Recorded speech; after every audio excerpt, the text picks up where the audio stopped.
പ്രകാശൻ ചുനങ്ങാട് എഴുതിയ വിഷുക്കൈനീട്ടം എന്ന നോവലിലെ 4-ാമത്തെ അധ്യായം. നോവൽ വിഷുക്കൈനീട്ടം, അധ്യായം 4. ഫ്രണ്ട് ഡോറിൻ്റെ അടിയിലൂടെ അന്നത്തെ പത്രം ഡ്രോയിങ് ഹാളിലേക്ക് നീങ്ങി വന്നു. ഗോപികൃഷ്ണൻ പത്രമെടുത്ത് ഡൈനിങ് ടേബിളിൽ വെച്ചു. മാലിനി, ചായ കിട്ടിയിട്ട് വേണം പത്രം തുറക്കാൻ. ടേബിളിന് പുറത്ത് പത്രം നിവർത്തിവെച്ച് ചൂടുള്ള ചായ കുറേശ്ശെയായി കുടിച്ചുകൊണ്ട് ഗോപികൃഷ്ണൻ പത്രവായന നടത്തുന്നു. അതാണ് ശീലം. ചായ കുടിച്ചു കഴിയുമ്പോഴേക്കും പത്രവായന തീരുന്നു. പത്രവായന കഴിഞ്ഞാൽ പല്ലുതേപ്പ്, ഷേവിങ്, കുളി തുടങ്ങിയ നിത്യകർമ്മങ്ങളിലേക്ക് ഗോപികൃഷ്ണൻ കടക്കുന്നു. ഇന്നു ഞായറാഴ്ച. ഇടയ്ക്കിടെ വാച്ചിലേക്ക് നോക്കേണ്ട, ബേജാറാവേണ്ട. 9 മണിയുടെ ബസ് കിട്ടുമോ, 9:30 മുമ്പിൽ ഓഫീസിലെത്തുമോ, ഒരു വേവലാതിയും വേണ്ട. മാലിനി ചായ കൊണ്ടുവന്ന് വെച്ച് ഒരക്ഷരം പറയാതെ അടുക്കളയിലേക്ക് പോയി. എന്തിനാണ് മാലിനി മുഖം വീർപ്പിച്ചിരിക്കുന്നത്? എന്തായിരിക്കും കാരണമെന്ന് ഗോപികൃഷ്ണൻ വെറുതെ ആലോചിച്ചു. അല്ലെങ്കിൽ എന്നാണ് അവളുടെ മുഖം തെളിഞ്ഞു കണ്ടിട്ടുള്ളത്? പരാതി തീർന്ന നേരമില്ലല്ലോ മാലിനിക്ക്. ഒന്നിന് പരിഹാരം കാണുമ്പോഴേക്കും മറ്റൊന്ന്. പാഞ്ചാലിയുടെ ചേല പോലെയാണ് അവളുടെ ആവശ്യങ്ങൾ. അതങ്ങനെ നീണ്ടു കിടക്കുകയാണ്. സ്വന്തമായി ഒരു ഫ്ലാറ്റ്, അവളുടെ സങ്കല്പത്തിലുള്ള സോഫ സെറ്റും ഡൈനിങ് ടേബിളും, LCD TV, fully automatic washing machine, cooking range, ബെഡ്റൂമുകളിൽ സ്പ്ലിറ്റ് AC എല്ലാം ഒന്നൊന്നായി സാധിപ്പിച്ചു കൊടുത്തു.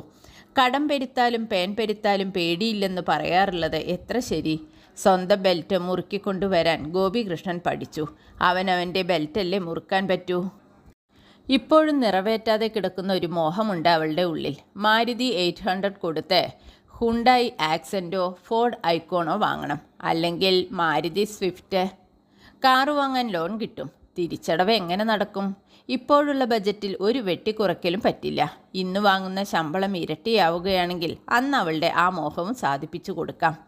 പണ്ടെന്നോ സംഭവിച്ചൊരു കാര്യം പോലെ പുലർച്ചെ വിഷുക്കണി കണ്ടതും അച്ഛൻ വിഷുക്കേട്ടൻ തന്നതും കുട്ടികൾ വിഷുക്കേട്ടൻ നിലത്തേക്ക് വലിച്ചെറിഞ്ഞതും ഗോപികൃഷ്ണന് ഓർമ്മ വന്നു. മാലിനിയുടെ മുഖം വീർത്തിരിക്കുന്നതിൻ്റെ കാരണം പിടികിട്ടി. അച്ഛൻ്റെ ഓരോ കാര്യങ്ങൾ. നാട്ടിലുള്ള വീടും പറമ്പും വിറ്റിട്ടും ഈ ഫ്ലാറ്റിലേക്ക് വരാൻ അച്ഛന് മടിയായിരുന്നു. പട്ടാമ്പിയിലുള്ള അച്ഛൻ്റെ പെങ്ങൾ വത്സലമേമയുടെ കൂടെയായിരുന്നു താമസം. വത്സലമേമയ്ക്ക് സന്തോഷം തന്നെ. അച്ഛൻ്റെ ചെലവിനുള്ള പണം ഗോപികൃഷ്ണൻ മാസാമാസം അയച്ചു കൊടുക്കണ്ടേ? അത്ര സുഭിക്ഷമായിട്ടൊന്നുമല്ലല്ലോ വത്സലമേമ കഴിയുന്നത്. ശേഖരേട്ടൻ പെൻഷൻ പറ്റി. മോഹനൻ ഡിഗ്രി കഴിഞ്ഞ ജോലിക്ക് തെണ്ടുന്നു. മോഹനൻ്റെ താഴെ ശ്യാമള. അവൾക്ക് വയസ്സ് 20 കഴിഞ്ഞു. BSc third year. അവളെ കല്യാണം കഴിച്ചു കൊടുക്കണ്ടേ? പറമ്പിൽ നിന്ന് വരുമാനം കുറവ്. കുറച്ച് നെൽകൃഷിയുണ്ട് ശേഖരേട്ടന്. ഓടും കൂലിയും ഒപ്പം. അച്ഛൻ ഫ്ലാറ്റിൽ വന്ന് താമസിച്ചാൽ മാസം അയച്ചു കൊടുക്കുന്നത് ലാഭിക്കാം. അച്ഛനു വേണ്ടി പ്രത്യേകിച്ചൊന്നും ഒരുക്കി കൊടുക്കേണ്ടിയും വരുന്നില്ല. ഐഡിയ മാലിനിയുടേത് തന്നെ. അച്ഛനെ ഫ്ലാറ്റിലേക്ക് കൊണ്ടുവരാൻ മാലിനിക്ക് ഇഷ്ടമുണ്ടായിട്ടല്ല. I cannot do anything extra for your old men എന്നാണ് അവൾ പറഞ്ഞത്. അച്ഛനൊന്നും ആവശ്യപ്പെടില്ല. വിളമ്പി കൊടുക്കുന്നത് കഴിക്കും. അതാണ് അച്ഛൻ്റെ സ്വഭാവം. അല്ലെങ്കിൽ അച്ഛൻ ഇപ്പോൾ ഇങ്ങനെയാണ്. അമ്മ മരിച്ചതിന് ശേഷം ഇടയ്ക്ക് വത്സലമേമയുടെ വീട്ടിൽ പോകുമ്പോഴൊക്കെ അച്ഛനെ നിർബന്ധിച്ചു. ഏട്ടന് ഗോപിയുടെ കൂടെ പോയിക്കൂടെ എന്ന് വത്സലമേമയും പറഞ്ഞപ്പോൾ അച്ഛൻ സമ്മതിച്ചു. അങ്ങനെയാണ് ഒരു ദിവസം മാലിനിയെയും കൂട്ടി പട്ടാമ്പിക്ക് പോയത്.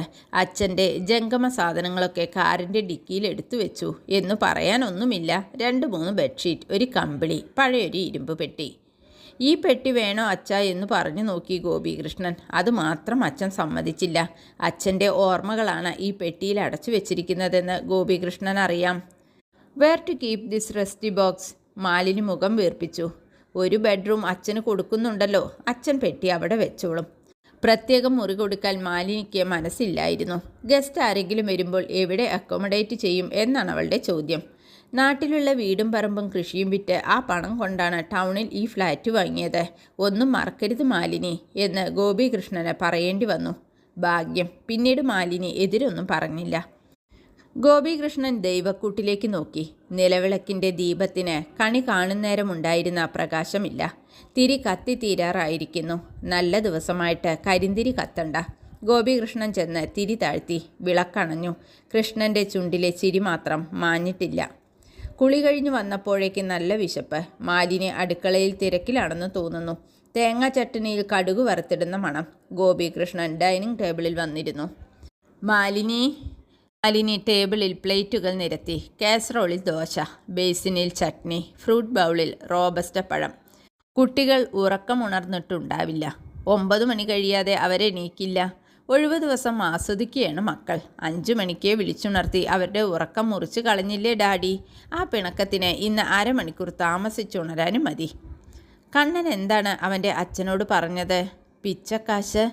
അച്ഛൻ്റെ മനസ്സ് നൊന്തു കാണും. കണ്ണൻ അങ്ങനെ പറയാൻ പാടില്ലായിരുന്നു. അവരുടെ അമ്മ സിംഗപ്പൂരിൽ ജനിച്ചു വളർന്നവളാണ്. മാലിനിക്ക് വിഷു എന്താണെന്ന് അറിയില്ലായിരിക്കാം. മാലിനിയുടെ അച്ഛൻ ഇടപ്പള്ളിയിലാണ് വളർന്നത്. പഠിത്തം കഴിഞ്ഞിട്ടാണ് സിംഗപ്പൂർക്ക് പോയത്. അവളുടെ അമ്മ സിംഗപ്പൂർ മലയാളി. കേട്ടത് മാലിനിയുടെ അമ്മയുടെ അച്ഛന് മലയായിൽ റബ്ബർ ടാപ്പിംഗ് ആയിരുന്നു. പെരിന്തൽമണ്ണയാണെന്ന് കേട്ടിട്ടുണ്ട് അമ്മയുടെ അച്ഛൻ്റെ നാട്. മുത്തച്ഛൻ്റെ വീടിനെ പറ്റിയോ വീട്ടുകാരെ പറ്റിയോ നാടിനെ പറ്റിയോ പറയാനും കേൾക്കാനും മാലിനിക്ക് ഇഷ്ടമല്ല. ഓണമോ വിഷുവോ തിരുവാതിരയോ സിംഗപ്പൂരിൽ മാലിനിയുടെ വീട്ടിൽ ആഘോഷിക്കുന്നില്ലായിരിക്കും. വിഷു എന്താണെന്ന് അറിഞ്ഞാലല്ലേ വിഷുക്കേട്ടം എന്താണെന്നറിയൂ. അമ്മയ്ക്കറിയില്ലെങ്കിൽ പിന്നെ മക്കൾക്ക് എങ്ങനെ അറിവുണ്ടാവാനാണ്?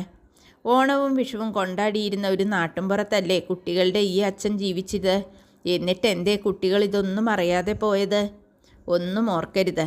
ഓർമ്മകൾ തിക്കിത്തിരക്കി വരാൻ ശ്രമിക്കവേ എല്ലാത്തിനെയും മനസ്സിൻ്റെ ഉള്ളറയിലാക്കി വാതിലടച്ചു സാക്ഷിയിട്ടു ഗോപികൃഷ്ണൻ.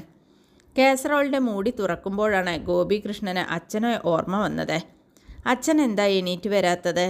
നേരത്തെ എഴുന്നേൽക്കുന്ന സ്വഭാവമാണ് അച്ഛൻ്റെ. അതിരാവിലെ ഈ ചാരുകസേരയിൽ വന്നിരിക്കാറുള്ളതാണ്. ഇന്ന് എന്തു പറ്റി? അച്ഛൻ്റെ മുറിയിൽ പോയി നോക്കി. കിടക്കയിലില്ല. ബാത്റൂമിൻ്റെ വാതിലിൽ മുട്ടി. അനക്കമില്ല. തള്ളി തുറന്നു. അച്ഛൻ ബാത്റൂമിലില്ല. അപ്പാർട്ട്മെൻറ്റിന് പുറത്തേക്ക് അച്ഛൻ പോകാറില്ല. മാലിനി, അച്ഛൻ റൂമിലില്ല. So what? അച്ഛന് ചായ. Don't ask me silly questions. മാലിനിയോട് തർക്കിക്കാൻ പോകേണ്ട. വെറുതെ ഒരു വഴക്കിന് വഴിമരുന്നിടേണ്ട. ഗോപികൃഷ്ണൻ പുറത്തെ കോറിഡോറിൽ നോക്കി. കോറിഡോറിൽ ആരുമില്ല. ലിഫ്റ്റിൽ താഴോട്ട്. ഗോപികൃഷ്ണനെ കണ്ടപ്പോൾ സെക്യൂരിറ്റി സലാം പറഞ്ഞു. രമണ, എൻ്റെ അച്ഛനെ കണ്ടോ? സാറിൻ്റെ അച്ഛൻ വന്നിരുന്നല്ലോ സാറേ. ദാ എനിക്ക് വിഷുക്കേട്ടവും തന്നു. രമണൻ സന്തോഷത്തോടെ പോക്കറ്റിൽ നിന്ന് 1 രൂപ തൊട്ടെടുത്ത് കാണിച്ചു. എന്നിട്ട് അച്ഛൻ എങ്ങോട്ടാ പോയത്? അതറിയില്ല. എന്നോട് ഓട്ടോ വിളിച്ചു തരാൻ പറഞ്ഞു. ഞാൻ റോട്ടിൽ പോയി ഓട്ടോ വിളിച്ചു കൊണ്ടുവന്നു. അച്ഛൻ്റെ കൈ പിടിച്ച് ഞാനാ ഓട്ടോയിൽ കയറ്റിവിട്ടത്. എവിടേക്കാണെന്ന് ചോദിച്ചില്ലേ? ചോദിച്ചു സാർ. മറുപടി ഒന്നും പറഞ്ഞില്ല. വിഷു 1-ാം തീയതിയല്ലേ? അമ്പലത്തിലേക്കാവും. ശരിയാവണം. അമ്പലത്തിൽ തൊഴാൻ പോയതായിരിക്കും അച്ഛൻ. എന്നോട് പറയാമായിരുന്നില്ലേ അച്ഛന്? ഞാൻ കൊണ്ടുപോവില്ലേ? കാറുണ്ടല്ലോ താഴത്ത്. ഗോപികൃഷ്ണൻ അപ്പാർട്ട്മെൻറ്റിലേക്ക് തന്നെ മടങ്ങി. വയസ്സായവർക്ക് ഇത്ര വാശി നന്നല്ല. ഗോപികൃഷ്ണന് ദേഷ്യം വന്നു. അധ്യായം 5.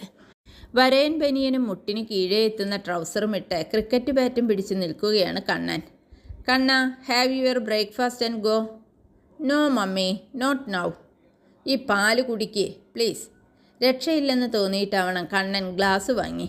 ചിലപ്പോഴെങ്കിലും മാലിനി മലയാളം പറയുന്നുണ്ട്. എന്നാലും ഇംഗ്ലീഷാണ് അവൾക്കിഷ്ടം. ഗോപികൃഷ്ണനാവട്ടെ മലയാളം മാത്രം പറയുന്നു. അതുകൊണ്ട് മെച്ചമൊന്നുമില്ല. കുട്ടികളും ഇംഗ്ലീഷേ പറയൂ. പെറ്റുവീണ കുട്ടിയെ മടിയിലിരുത്തി മുലപ്പാലിനോടൊപ്പം ഇംഗ്ലീഷാണല്ലോ അവരുടെ അമ്മ ചുരത്തിക്കൊടുത്തത്. കാഞ്ചന TV ഓൺ ചെയ്ത് സോഫയിൽ മലർന്നു കിടന്ന് റിമോട്ട് കൊണ്ട് ചാനൽ മാറ്റി രസിക്കുകയാണ്. അതാണ് അവളുടെ ഹോബി. ഒരു ചാനലും കാണണമെന്നില്ല. റിമോട്ടിൻ്റെ ബട്ടൺ അമർത്തിക്കൊണ്ട് എത്ര നേരം വേണമെങ്കിലും കാഞ്ചന അങ്ങനെ കിടക്കും. TV കാണാനിരിക്കുന്ന മറ്റുള്ളവരുടെ തല ചൂടാവും. ഗോപികൃഷ്ണൻ ടീപ്പോയ്ക്കടിയിൽ നിന്ന് ഒരു ഇംഗ്ലീഷ് മാഗസിൻ തപ്പിയെടുത്ത് TVക്ക് പുറംതിരിഞ്ഞിരുന്നു. സാവകാശം പേജുകൾ മറിക്കാൻ തുടങ്ങി. മലയാളം മാസികകൾ ഇപ്പോൾ വാങ്ങാറേയില്ല. മാലിനിക്ക് ഇഷ്ടമല്ല. 2 മക്കൾക്കും മലയാളം എഴുതാനോ വായിക്കാനോ അറിയില്ല. ഓപ്ഷണൽ ലാംഗ്വേജ് ആയിട്ട് വേണമെങ്കിൽ മലയാളം പഠിക്കാം. മാലിനിക്ക് നിർബന്ധം ഫ്രഞ്ച് മതി. തർക്കിക്കാൻ പോയില്ല. അവൾ തീരുമാനിക്കും. ഗോപികൃഷ്ണൻ അനുസരിക്കും. അതാണ് ശീലം. കുടുംബത്തിൽ പൊട്ടലും ചീറ്റലും ഒഴിവാക്കാൻ അതേയുള്ളൂ ഒരു മാർഗം. മനസ്സിൻ്റെ ഉള്ളറ തള്ളി തുറന്ന് ഓർമ്മകൾ വീണ്ടും പുറത്തു വരുന്നു. ഗോപികൃഷ്ണൻ നിസ്സഹായനാവുന്നു. തുടരും.